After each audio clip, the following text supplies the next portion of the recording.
Namun ketika Adam pulang, terlihatlah lagi anak sang iblis tersebut berada di sisi Siti Hawa.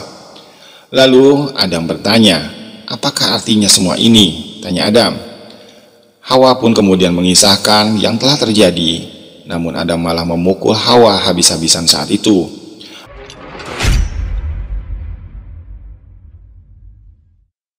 Bismillahirrahmanirrahim.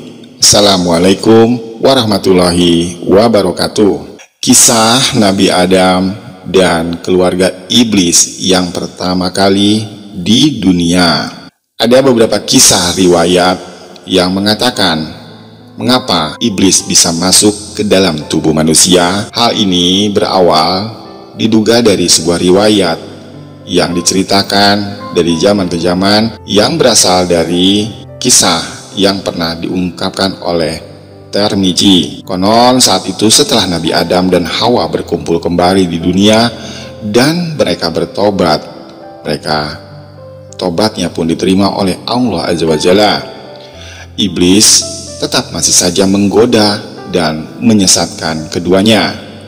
Godaan iblis ini konon ditujukan kepada ibu Hawa, hingga akhirnya iblis atau kaum jin dan setan bisa masuk ke tubuh manusia karena seorang anak iblis konon pernah dimakan oleh Nabi Adam dan ibu Siti Hawa. Berikut adalah kisah lengkapnya. Setelah pertemuan Nabi Adam dan Hawa di bumi, pada suatu hari Nabi Adam alaihissalam meninggalkan Hawa seorang diri karena ada suatu keperluan yang mendesak.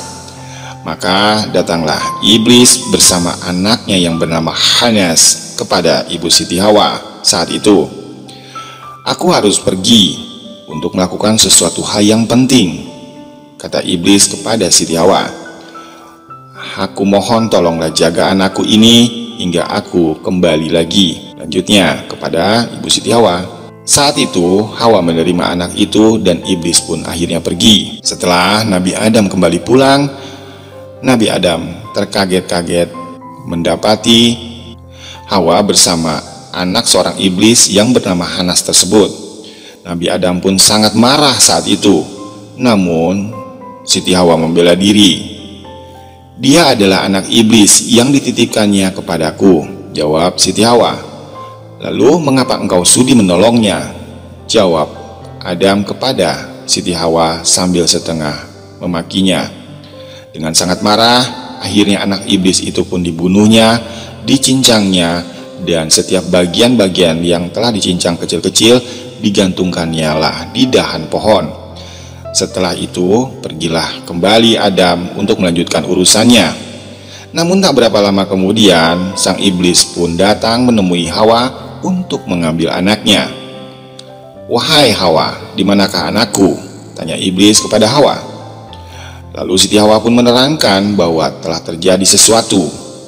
Dia pun menjelaskan, "Saat itu Adam telah mencincang-cincang tubuh anakmu dan setiap potongan anakmu digantungkannya pada dahan pohon," jelas Siti Hawa kepada iblis.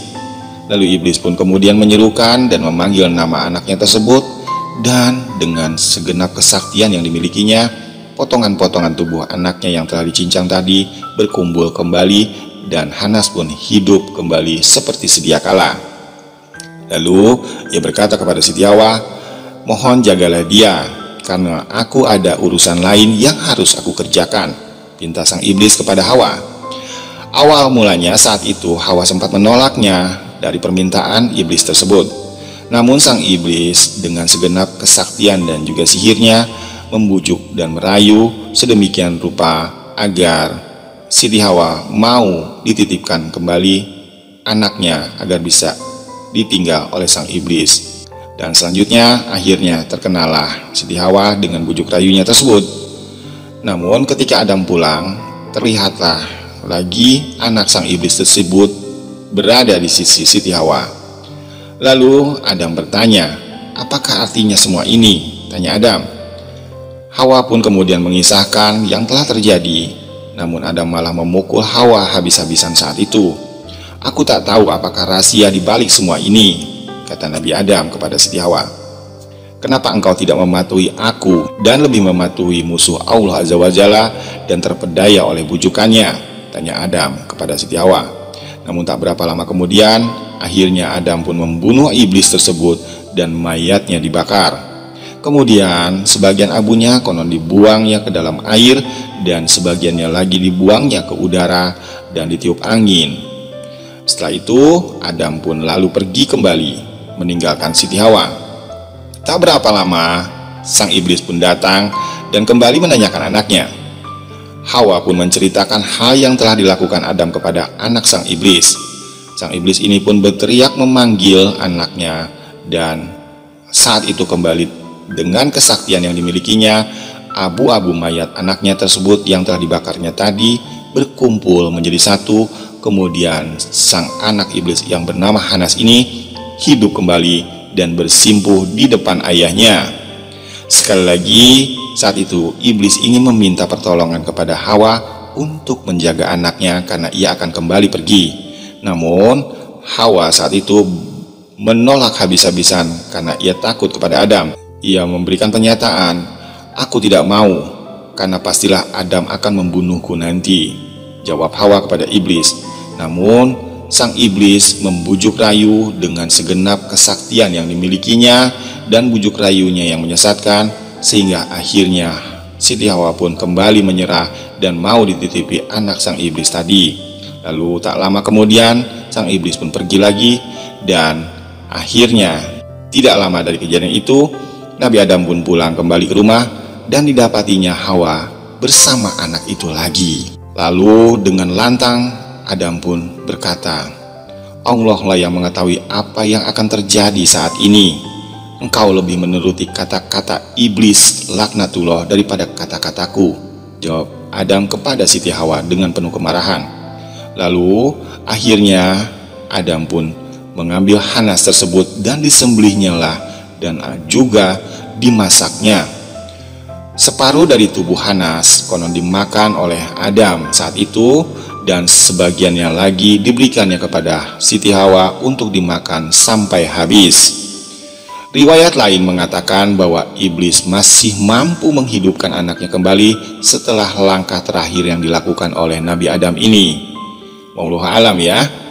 Nah, selanjutnya kisah ini pun berlanjut. Tak berapa lama kemudian iblis pun konon datang kembali menanyakan anaknya, dan Hawa menceritakan apa yang telah terjadi.